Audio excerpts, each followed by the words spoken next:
Assalamualaikum warahmatullahi wabarakatuh. Perkenalkan, nama saya Muhammad Syaifuddin Komar. Saya merupakan calon guru penggerak angkatan 10 dari SMP Plus Cordova, Kabupaten Banyuwangi. Kali ini saya akan memaparkan hasil tugas demonstrasi kontekstual tentang penerapan segitiga restitusi pada modul 1.4 budaya positif. Segitiga restitusi merupakan suatu proses dialog yang dijalankan guru atau orang tua agar dapat menghasilkan murid yang mandiri dan bertanggung jawab. Terdapat beberapa langkah-langkah agar kita dapat menjalankan segitiga restitusi dengan baik. Yang pertama, menstabilkan identitas. Yang kedua, validasi tindakan yang salah. Dan yang ketiga adalah menanyakan keyakinan. Langkah-langkah tersebut tergambarkan pada suatu gambaran segitiga restitusi pada tayangan berikut ini. Pada langkah pertama, menstabilkan identitas, berdasarkan prinsip membuat kesalahan adalah bagian dari proses pembelajaran, menggeser identitas gagal ke identitas sukses. Langkah kedua, validasi tindakan yang salah. Berdasarkan prinsip setiap perilaku berupaya memenuhi suatu kebutuhan tertentu. Guru akan bergeser dari pemikiran stimulus respon menjadi proaktif. Mengenali dan mengakui kebutuhan murid akan memperbaiki hubungan dengan murid. Langkah ketiga, menanyakan keyakinan. Murid akan diberi pertanyaan-pertanyaan bermakna untuk memunculkan motivasi intrinsik, mampu mengaitkan keyakinannya dengan tindakan yang salah. Kasus pertama mengenai murid yang melanggar peraturan di sekolah. Dallas selalu datang terlambat sehingga banyak pelajaran yang tertinggal. Berikut merupakan deskripsi skenario tentang pelanggaran yang dilakukan oleh murid di sekolah, serta penanganan yang dilakukan oleh guru menggunakan segitiga restitusi. Selengkapnya, silakan lihat video berikut ini.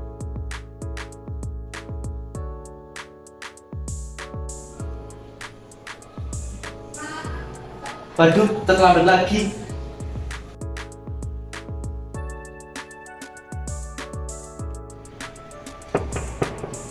Assalamualaikum Pak. Maaf, saya terlambat lagi.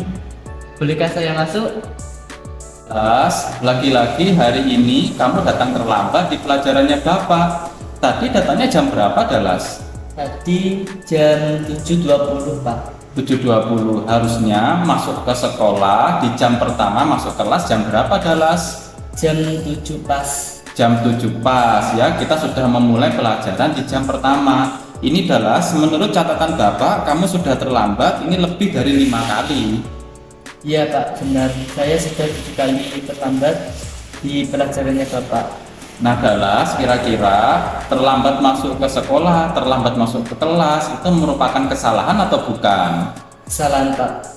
Baik Dallas, setiap orang itu pasti pernah melakukan kesalahan, dan kamu bukan satu-satunya yang pernah melakukan hal ini. Tapi Dallas, atas kesalahan yang kamu lakukan, kita bisa belajar dan memperbaiki kesalahan setiap yang pernah kita lakukan. Betul begitu Dallas? Iya Pak, betul. Tiap kali Bapak mengajar di kelasmu di jam pertama, pasti kamu selalu datang terlambat. Kira-kira apa sih alasannya Dallas kok selalu datang terlambat di pelajaran pertamanya Bapak? Itu Pak, kan di pondok kalau mandi harus ngantri dulu. Tadi saya kalau mandi itu antrinya agak siang, jadi selesai mandinya itu udah siang, jadi berangkatnya telat, lambat. Adakah cara yang lebih efektif menurut Dallas untuk mendapatkan apa yang Dallas butuhkan? Ada. Ingat nggak Dallas, kalau di kelasnya Dallas itu memiliki keyakinan kelas? Iya Pak, ingat. Kira-kira dengan datang terlambat sesuai apa tidak dengan keyakinan kelas yang ada pada kelasnya Dallas? Nggak sesuai Pak. Kira-kira keyakinan kelas apa yang tidak sesuai Dallas? kedisiplinan Pak, karena saya sudah telat. Baik, benar sekali Dalas. Dengan disiplin sebenarnya nanti kita akan bisa menghargai waktu, datang lebih awal, menghargai orang yang datangnya bisa lebih datang tepat waktu. Ya Pak, saya minta maaf karena saya sudah terlambat. Saya tidak akan mengulanginya lagi. Ya Dalas, Bapak mengapresiasi atas permintaan maaf kamu. Tapi Dalas tentunya dengan kesalahan yang kamu perbuat, agar tidak terlambat lagi, kira-kira ada apa tidak perbaikan yang bisa Dalas lakukan? Ada Pak, dengan mengantri mandi lebih awal agar tidak datang terlambat. Ya Dalas, berarti besok-besok untuk mandinya jangan ngantri terlalu siang supaya datanya tidak terlambat. Semoga besok Dalas bisa datang lebih awal, tepat waktu dan tidak terlambat masuk ke kelas lagi ya Dalas. Ya Pak. Silakan Dalas kembali ke kelasnya lagi. Ya Pak. Makasih Pak. Ya sama-sama Dalas. Assalamualaikum warahmatullahi wabarakatuh. Nama saya Muhammad Samuel Dalas dari kelas 8. Saya sangat berterima kasih kepada Pak Guru karena telah mengajak saya berdiskusi untuk menyelesaikan masalah saya, yaitu datang terlambat dan menemukan solusinya. Besok saya akan mandi lebih awal agar tidak mengantri dan saya bisa masuk sekolah tepat waktu dan tidak terlambat lagi. Sekian, terima kasih. Wassalamualaikum warahmatullahi wabarakatuh. Kasus kedua mengenai pelanggaran yang dilakukan oleh murid di sekolah. Reno tidak terima ketika diskusi kelompok ada temannya yang bersantai-santai sehingga ia marah dan tidak bisa menahan emosinya. Berikut merupakan deskripsi skenario tentang pelanggaran yang dilakukan oleh murid di sekolah, serta penanganan yang dilakukan oleh guru menggunakan segitiga restitusi.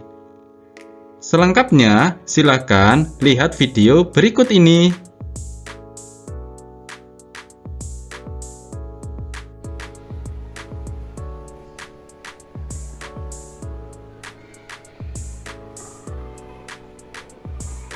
Enak saja tidur kamu. Bangun. Apa sih? Enak aja mau tidur. Kerjain dong. Bentar aja nggak boleh. Gak boleh. Nih kerjain kerja kelompoknya. Sebentar, 4 menit. Gak boleh. Kerjain ini. Oh, tadi kan Bapak meminta di pembelajarannya Bapak untuk saling diskusi kelompok. Tapi tadi saya mendengar ada sebuah keributan. Sebenarnya apa sih yang terjadi, Reno? Saya kesel Pak. Marah. Yang mengerjakan tugasnya cuma saya saja Pak. Nah, temenmu yang lain nggak ikut kerjakan, Reno? Tidak Pak. Walah Reno, Bapak kalau menjadi seperti kamu pasti Bapak juga emosi. Paling Bapak juga akan kesel sama temen yang nggak ngerjakan tugas juga. Tapi Reno, dengan tindakan emosi dan marah seperti yang tadi Reno lakukan, kira-kira salah nggak menurut Reno? Iya Pak, saya salah. Ya Reno, baik. Setiap orang itu pasti pernah melakukan sebuah kesalahan. Tapi alangkah lebih baiknya kita belajar kesalahan dari setiap apa yang pernah kita lakukan. Sepakat Reno untuk belajar memperbaiki kesalahan tersebut? Iya Pak, sepakat. Reno tentu pasti punya alasan kenapa tadi ketika diskusi Reno emosi dan Reno kesel. Apa alasannya Reno? Saya kesel teman saya itu tinggal tidur. Temannya namanya Samuel. Tinggal tidur, saya ambil buku, terus saya ngepui Samuel niku. Setelah itu Samuel tuh bangun, Samuelnya nggak terima. Saya bilangin lagi, Samuel nih ngerjain tugas, jangan tidur. Akhirnya tadi di kelas agak ricuh ya. Ya, Nah, ada nggak cara yang lebih efektif kira-kira agar diskusi kelompoknya bisa berjalan dengan baik? ada Di kelasnya Reno, adakah keyakinan kelas? Pak. Kira-kira tindakan yang Reno lakukan barusan ini sesuai tidak dengan keyakinan kelas? Tidak Pak. Keyakinan kelas apa yang tidak sesuai? Selalu menghargai dan menghormati sesama teman. Ya baik Reno, betul sekali. Saling menghargai dan menghormati sesama teman. Kalau Reno ingin dihormati, kalau Reno ingin dihargai, maka Reno juga harus saling menghormati dan menghargai teman-teman yang lain. Ya Pak, saya minta maaf Pak. teman saya yang saya pukul. Ya, silakan nanti Reno minta maaf ke Samuel ya. Bapak maklumi dan Bapak apresiasi permintaan maafnya Reno ke Samuel nantinya. Tapi Reno, kira-kira ada nggak tindakan yang bisa Reno lakukan untuk memperbaiki kesalahan yang barusan Reno lakukan? Ada Pak, saya akan lebih sabar lagi, akan lebih memperhatikan lagi, dan saya akan berusaha tidak marah-marah lagi, dan saya akan belajar bareng sama teman-teman. Ya, baik Reno. Semoga besok nanti Reno besoknya bisa diskusi kelompok dengan baik lagi ya. Kira-kira Reno mau nggak untuk satu kelompok bersama Samuel? Mau Pak? Ya, semoga nanti Samuel dan Reno bisa akur kembali ya. Ya Pak. Silakan kembali ke kelasnya Reno. Ya. Makasih. Ya, sama-sama. Assalamualaikum warahmatullahi wabarakatuh. Nama saya Reno dari kelas 8B. Saya senang sekali, suka sekali berdiskusi sama guru saya tentang mengendalikan amarah dan berperilaku dengan teman satu kelas saya. Saya akan lebih bersabar lagi dan saya akan lebih mendekatkan diri dengan teman-teman saya. Terima kasih Pak Guru. Wassalamualaikum warahmatullahi wabarakatuh. Terima kasih. Salam guru penggerak. Tergerak, bergerak, dan menggerakkan. Wassalamualaikum warahmatullahi wabarakatuh.